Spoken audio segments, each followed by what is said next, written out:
नमस्कार दोस्तों, आज हम मुंशी प्रेमचंद जी द्वारा रचित सुप्रसिद्ध कहानी सुभागी को सुनेंगे। और लोगों के यहाँ चाहे जो होता हो, तुलसी महतो अपनी लड़की सुभागी को लड़के रामू से जौ भर भी कम न प्यार करते थे। रामू जवान होकर भी काट का उल्लू था। सुभागी 11 साल की बालिका होकर भी घर के काम में इतनी चतुर और खेती बाड़ी के काम में इतनी निपुण थी कि उसकी माँ लक्ष्मी दिल में डरती रहती कि कहीं लड़की पर देवताओं की आंख न पड़ जाए। अच्छे बालकों से भगवान को भी तो प्रेम है। कोई सुभागी का बखान न करे, इसलिए वह अनायास ही उसे डांटती रहती थी। बखान से लड़के बिगड़ जाते हैं, यह भय तो न था, भय था नजर का। वहीं सुभागी आज 11 साल की उम्र में विधवा हो गई। घर में कोहराम मचा हुआ था। लक्ष्मी पछाड़े खाती थी, तुलसी सिर पीटते थे। उन्हें रोते देखकर सुभागी भी रोती थी। बार बार माँ से पूछती, क्यों रोती हो अम्मा? मैं तुम्हें छोड़कर कहीं न जाऊंगी, तुम क्यों रोती हो? उसकी भोली बातें सुनकर माता का दिल और भी फटा जाता था। वह सोचती थी, ईश्वर तुम्हारी यही लीला है, जो खेल खेलते हो वह दूसरों को दुख देकर। ऐसा तो पागल करते हैं। आदमी पागलपन करे तो उसे पागल खाने भेजते हैं, मगर तुम जो पागलपन करते हो उसका कोई दंड नहीं। ऐसा खेल किस काम का कि दूसरे रोएं और तुम हंसो। तुम्हें तो लोग दयालु कहते हैं, यही तुम्हारी दया है। और सुभागी क्या सोच रही थी? उसके पास कोठरी भर रुपए होते तो वह उन्हें छिपाकर रख देती। फिर एक दिन चुपके से बाजार चली जाती और अम्मा के लिए अच्छे अच्छे कपड़े लाती। दादा जब बाकी मांगने आते तो चट रुपए निकाल कर दे देती। अम्मा दादा कितने खुश होते। जब सुभागी जवान हुई तो लोग तुलसी महतो पर दबाव डालने लगे कि लड़की का घर कहीं कर दो। जवान लड़की का यूं फिरना ठीक नहीं। जब हमारी बिरादरी में इसकी कोई निंदा नहीं है तो क्यों सोच विचार करते हो? तुलसी ने कहा, भाई मैं तो तैयार हूं, लेकिन जब सुभागी भी माने, वह किसी तरह राजी नहीं होती। हरिहर ने सुभागी को समझाकर कहा, बेटी हम तेरे ही भले को कहते हैं। माँ बाप अब बूढ़े हुए, उनका क्या भरोसा? तुम इस तरह कब तक बैठी रहोगी? सुभागी ने सिर झुकाकर कहा, चाचा मैं तुम्हारी बात समझ रही हूँ, लेकिन मेरा मन घर करने को नहीं कहता। मुझे आराम की चिंता नहीं है, मैं सब कुछ झेलने को तैयार हूँ और जो काम तुम कहो वह सिर आंखों के बल करूंगी, मगर घर बसाने को मुझसे न कहो। जब मेरा चाल कुचाल देखना तो मेरा सिर काट देना। अगर मैं सच्चे बाप की बेटी होंगी तो बात की भी पक्की होंगी। फिर लज्जा रखने वाले तो भगवान हैं। मेरी क्या हस्ती है कि अभी कुछ कहूं। उजड्ड रामू बोला, तुम अगर सोचती हो कि भैया कमावेंगे और मैं बैठी मौज करूंगी तो इस भरोसे न रहना। यहाँ किसी ने जन्म भर का ठेका नहीं लिया है। रामू की दुल्हन रामू से भी 2 अंगुल ऊंची थी। मटक कर बोली, हमने किसी का कर्ज थोड़े ही खाया है कि जन्म भर बैठे भरा करें। यहाँ तो खाने को भी महीन चाहिए, पहनने को भी महीन चाहिए। यह हमारे बूते की बात नहीं। सुभागी ने गर्व से भरे हुए स्वर में कहा, भाभी मैंने तुम्हारा आसरा कभी नहीं किया और भगवान ने चाहा तो कभी करूंगी भी नहीं। तुम अपनी देखो, मेरी चिंता न करो। रामू की दुल्हन को जब यह मालूम हुआ कि सुभागी घर न करेगी तो और भी उसके सिर हो गई। हमेशा एक न एक खुचड़ लगाए रहती। उसे रुलाने में जैसे उसको मजा आता था। वह बेचारी पहर रात से उठकर कूटने पिसने में लग जाती, चौका बर्तन करती, गोबर पाथती, फिर खेत में काम करने चली जाती। दोपहर को आकर जल्दी जल्दी खाना पकाकर सबको खिलाती। रात को कभी माँ के सिर में तेल डालती, कभी उसकी देह दबाती। तुलसी चिलम के भक्त थे, उन्हें बार बार चिलम पिलाती। जहाँ तक अपना बस चलता, माँ बाप को कोई काम न करने देती। हाँ, भाई को न रोकती। सोचती यह तो जवान आदमी है, यह काम न करेंगे तो गृहस्थी कैसे चलेगी। मगर रामू को यह बुरा लगता। अम्मा और दादा को तिनका तक नहीं उठाने देती और मुझे पीसना चाहती है। यहाँ तक कि एक दिन वह जामे से बाहर हो गया। सुभागी से बोला, अगर उन लोगों को बड़ा मोह है तो क्यों नहीं अलग लेकर रहती हो, तब सेवा करो तो मालूम हो कि सेवा कड़वी लगती है कि मीठी। दूसरों के बल पर वाहवाही लेना आसान है, बहादुर वह है जो अपने बल पर काम करे। सुभागी ने तो कुछ जवाब न दिया। बात बढ़ जाने का भय था, मगर उसके माँ बाप बैठे सुन रहे थे। महतो से न रहा गया। बोले, क्या है रामू, उस गरीबिन से क्यों लड़ते हो। रामू पास आकर बोला, तुम क्यों बीच में कूद पड़े, मैं तो उसको कहता था। तुलसी कहते हैं, जब तक मैं जीता हूँ तुम उसे कुछ नहीं कह सकते, मेरे पीछे जो चाहे करना। बेचारी का घर में रहना मुश्किल कर दिया है। रामू कहता है, आपको बेटी बहुत प्यारी है तो उसे गले बांध कर रखिए, मुझसे तो नहीं सहा जाता। तुलसी कहते हैं, अच्छी बात है, अगर तुम्हारी यह मर्जी है तो यही होगा।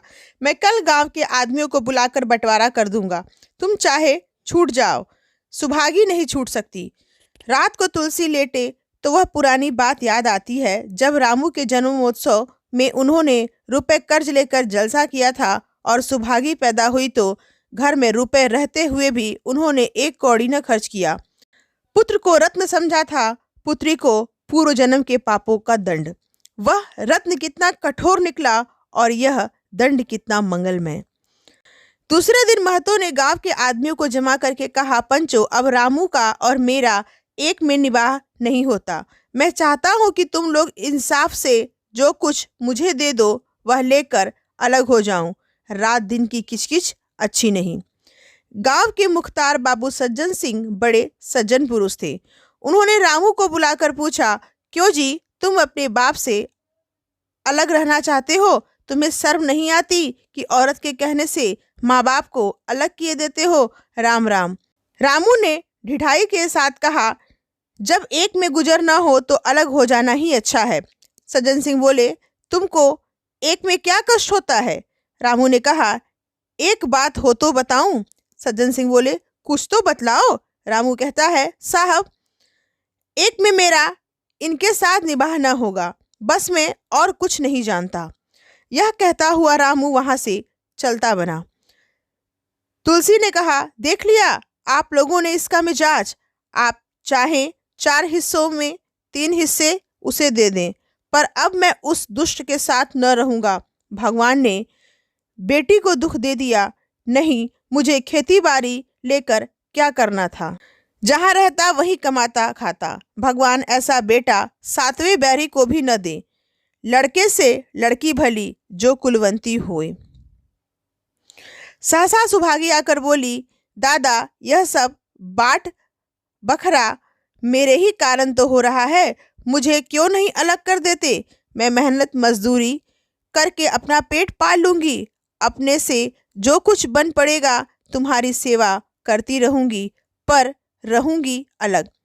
यो घर का 12 बाट होते मुझसे नहीं देखा जाता। मैं अपने माथे यह कलंक नहीं लेना चाहती। तुलसी ने कहा, बेटी, हम तुझे न छोड़ेंगे, चाहे संसार छूट जाए। रामू का मैं मुंह नहीं देखना चाहता, उसके साथ रहना तो दूर रहा। रामू की दुल्हन बोली, तुम किसी का मुंह नहीं देखना चाहते तो हम भी तुम्हारी पूजा करने को व्याकुल नहीं है। महतो दांत पीसते हुए उठे कि बहू को मारे, मगर लोगों ने पकड़ लिया। बंटवारा होते ही महतो और लक्ष्मी को मानो पेंशन मिल गई। पहले तो दोनों सारे दिन सुभागी के मना करने पर भी कुछ न कुछ करते ही रहते थे, पर अब उन्हें पूरा विश्राम था। पहले दोनों दूध घी को तरसते थे। सुभागी ने कुछ रुपए बचाकर एक भैंस ले ली। बूढ़े आदमियों की जान तो उनका भोजन है, अच्छा भोजन न मिले तो वे किस आधार पर रहें। चौधरी ने बहुत विरोध किया, कहने लगे, घर का काम यूं ही क्या कम है कि तू यह नया झंझट पाल रही है। सुभागी उन्हें बहलाने के लिए कहती, दादा, दूध के बिना मुझे खाना नहीं अच्छा लगता। लक्ष्मी ने हंसकर कहा, बेटी तू झूठ कब से बोलने लगी? कभी दूध हाथ से तो छूती नहीं, खाने की कौन कहे? सारा दूध हम लोगों के पेट में ठूस देती है। गांव में जहां देखो सब मुंह से सुभागी की तारीफ। लड़की नहीं देवी है, 2 मर्दों का काम भी करती है, उस पर माँ बाप की सेवा भी किए जाती है। सज्जन सिंह तो कहते यह उस जन्म की देवी है। मगर शायद महतो को यह सुख बहुत दिन तक भोगना न लिखा था। 7-8 दिन से महतो को जोर का ज्वर चढ़ा हुआ था। देह पर कपड़े का तार भी नहीं रहने देते। लक्ष्मी पास बैठी रो रही थी।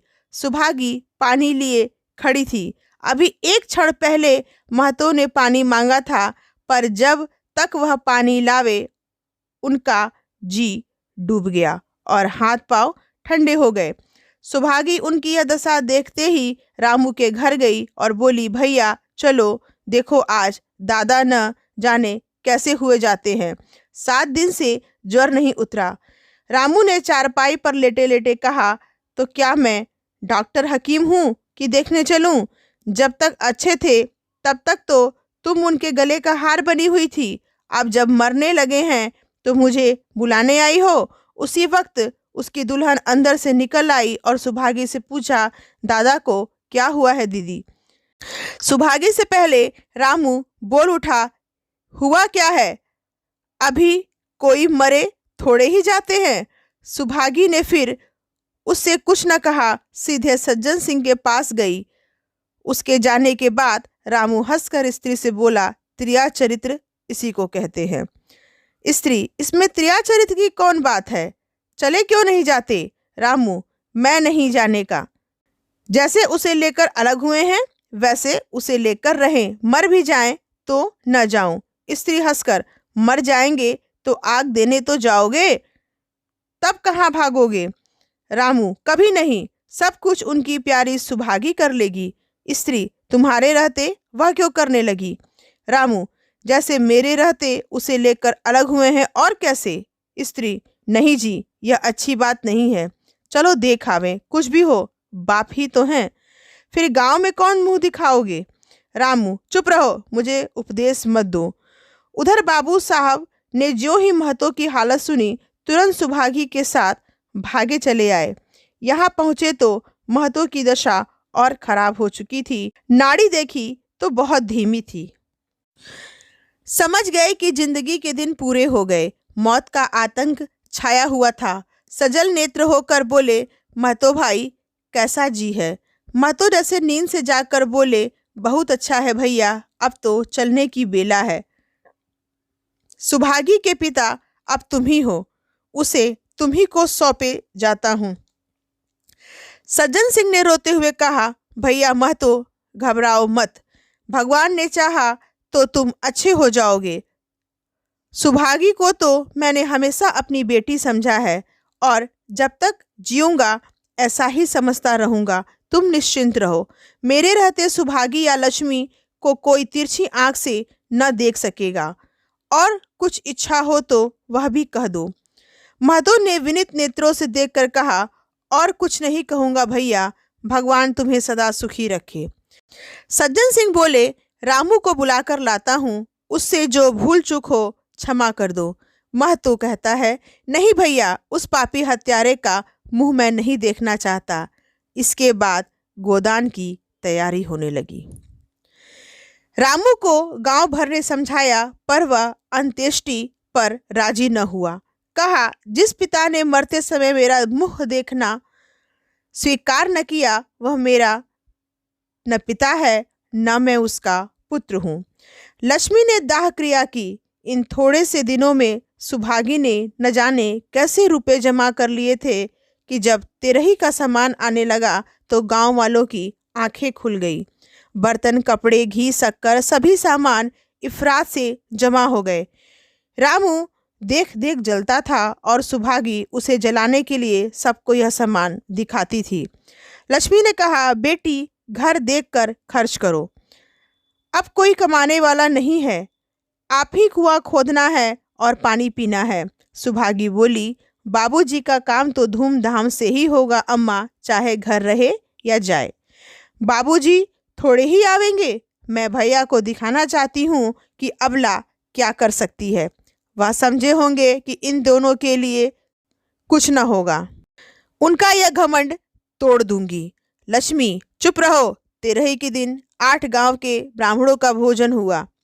चारों तरफ वाहवाही मच गई। पिछले पहर का समय था, लोग भोजन करके चले गए। लक्ष्मी थक कर सो गई थी। केवल सुभागी बची हुई चीजें उठा उठा कर रख रही थी कि ठाकुर सज्जन सिंह ने आकर कहा, अब तुम भी आराम करो बेटी, सवेरे यह सब काम कर लेना। सुभागी ने कहा, अभी थकी नहीं हूँ दादा। आपने जोड़ लिया, कुछ कितने रुपए उठे? सज्जन सिंह, वह पूछकर क्या करोगी बेटी? कुछ नहीं, यूं ही पूछती थी। कोई 300 रुपये उठे होंगे। सुभागी ने सकचाते हुए कहा, मैं इन रुपयों की देनदार हूँ। तुमसे तो मैं मांगता नहीं। महतो मेरे मित्र और भाई थे, उनके साथ कुछ मेरा भी तो धर्म है।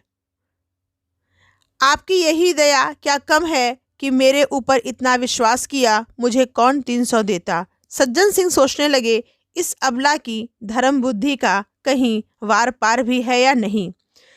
लक्ष्मी उन स्त्रियों में थी जिनके लिए पति वियोग जीवन स्रोत का बंद हो जाना था। 50 वर्ष के चिर सहवास के बाद अब यह एकांत जीवन उसके लिए पहाड़ हो गया। उसे अब ज्ञात हुआ कि मेरी बुद्धि, मेरा बल, मेरी सुमति मानो सबसे मैं वंचित हो गई। उसने कितनी बार ईश्वर से विनती की, मुझे स्वामी के सामने उठा लेना, मगर उसने यह विनती स्वीकार न की। मौत पर अपना काबू नहीं तो क्या जीवन पर भी अपना काबू नहीं है? वह लक्ष्मी जो गांव में अपनी बुद्धि के लिए मशहूर थी, जो दूसरे को सीख दिया करती थी, अब बौरही हो गई है। सीधी सी बात करते नहीं बनती। लक्ष्मी का दाना पानी उसी दिन से छूट गया। सुभागी के आग्रह पर चौकी में जाती, मगर कौर कंठ के नीचे न उतरता। 50 वर्ष हुए, एक दिन भी ऐसा न हुआ कि पति के बिना खाए या खुद खाया हो। अब इस नियम को कैसे तोड़े? आखिर उसे खांसी आने लगी। दुर्बलता ने जल्द ही खाट पर डाल दिया। सुभागी अब क्या करे? ठाकुर साहब के रुपए चुकाने के लिए दिलो जान से काम करने की जरूरत थी। यहाँ माँ बीमार पड़ गई, अगर बाहर जाए तो माँ अकेली रहती है। उनके पास बैठे तो बाहर का काम कौन करे? माँ की दशा देखकर सुभागी समझ गई कि इनका परवाना भी आ पहुंचा। महतो को भी तो यही ज्वर था। गांव में और किसे फुर्सत थी कि दौड़ धूप करता। सज्जन सिंह दोनों वक्त आते, लक्ष्मी को देखते, दवा पिलाते, सुभागी को समझाते और चले जाते, मगर लक्ष्मी की दशा बिगड़ती जाती थी। यहाँ तक कि 15वें दिन वह संसार से सिधार गई। अंतिम समय रामू आया और उसके पैर छूना चाहता था, पर लक्ष्मी ने उसे ऐसी झिड़की दी कि वह उसके समीप न जा सका। सुभागी को उसने आशीर्वाद दिया, तुम्हारी जैसी बेटी पाकर तर गई। मेरा क्रियाक्रम तुम ही करना। मेरी भगवान से यही अर्जी है कि उस जन्म में भी तुम मेरी कोख पवित्र करो। माता के देहांत के बाद सुभागी के जीवन का केवल एक लक्ष्य रह गया, सज्जन सिंह के रुपए चुकाना। 300 पिता के क्रियाक्रम में लगे थे, लगभग 200 माता के काम में लगे। 500 का ऋण था और उसकी अकेली जान, मगर वह हिम्मत न हारती थी। 3 साल तक सुभागी ने रात को रात न दिन को दिन समझा। उसकी कार्य शक्ति और पौरुष को देखकर लोग दांतों तले उंगली दबाते थे। दिन भर खेती बाड़ी का काम करने के बाद वह रात को 4-4 पसेरी आटा पीस डालती। 30वें दिन 15 रुपए लेकर सज्जन सिंह के पास पहुंच जाती। इसमें कभी नागा न पड़ता। यह मानो प्रकृति का अटल नियम था। अब चारों ओर से उसकी सगाई के पैगाम आने लगे। सभी उसके लिए मुंह फैलाए हुए थे। जिसके घर सुभागी जाएगी उसके भाग्य फिर जाएंगे। सुभागी यही जवाब देती, अभी वह दिन नहीं आया। जिस दिन सुभागी ने आखिरी किस्त चुकाई, उस दिन उसकी खुशी का ठिकाना न था। आज उसके जीवन का कठोर व्रत पूरा हो गया। वह चलने लगी तो सज्जन सिंह ने कहा, बेटी तुमसे मेरी एक प्रार्थना है। कहो कहूँ? कहो ना कहूं, मगर वचन दो कि मानोगी। सुभागी ने कृतज्ञ भाव से देखकर कहा, दादा आपकी बात ना मानूंगी तो किसकी बात मानूंगी? मेरा तो रोआ रोआ आपका गुलाम है। सज्जन सिंह बोले, अगर तुम्हारे मन में यह भाव है तो मैं न कहूँगा। मैंने अब तक तुमसे इसलिए नहीं कहा कि तुम अपने को मेरा देनदार समझ रही थी। अब रुपए चुक गए हैं। मेरा तुम्हारे ऊपर कोई एहसान नहीं, रत्ती भर भी नहीं। बोलो कहूँ। सुभागी आपकी जो आज्ञा हो। सज्जन सिंह, देखो इनकार न करना, नहीं मैं फिर तुम्हें अपना मुंह न दिखाऊंगा। सुभागी कहती है, क्या आज्ञा है? सज्जन सिंह बोले, मेरी इच्छा है कि तुम मेरी बहू बनकर मेरे घर को पवित्र करो। मैं जात पात का कायल हूँ, मगर तुमने मेरे सारे बंधन तोड़ दिए। मेरा लड़का तुम्हारे नाम का पुजारी है, तुमने उसे 12 देखा है। बोलो मंजूर करती हो? सुभागी, दादा इतना सम्मान पाकर पागल हो जाऊंगी। सज्जन सिंह बोले, तुम्हारा सम्मान भगवान कर रहे हैं बेटी, तुम साक्षात भगवती का अवतार हो। सुभागी कहती है, मैं तो आपको अपना पिता समझती हूँ। आप जो कुछ करेंगे मेरे भले के लिए ही करेंगे। आपके हुक्म को मैं कैसे इनकार कर सकती हूँ? सज्जन सिंह ने उसके माथे पर हाथ रखकर कहा, बेटी तुम्हारा सुहाग अमर हो। तुमने मेरी बात रख ली। मुझसा भाग्यशाली संसार में और कौन होगा? तो जी हाँ दोस्तों, बेटे और बेटी में फर्क करने वाले लोगों के लिए यह कहानी सुभागी वास्तव में एक मिसाल है। तो दोस्तों, यह कहानी आपको कैसी लगी कमेंट करके ज़रूर बताएंगे। और अगर आप मेरे चैनल पर नए हैं तो चैनल को सब्सक्राइब करें और वीडियो को लाइक करें। जल्द मिलते हैं अपने दूसरे वीडियो में। तब तक के लिए धन्यवाद। जय हिंदी, जय भारत।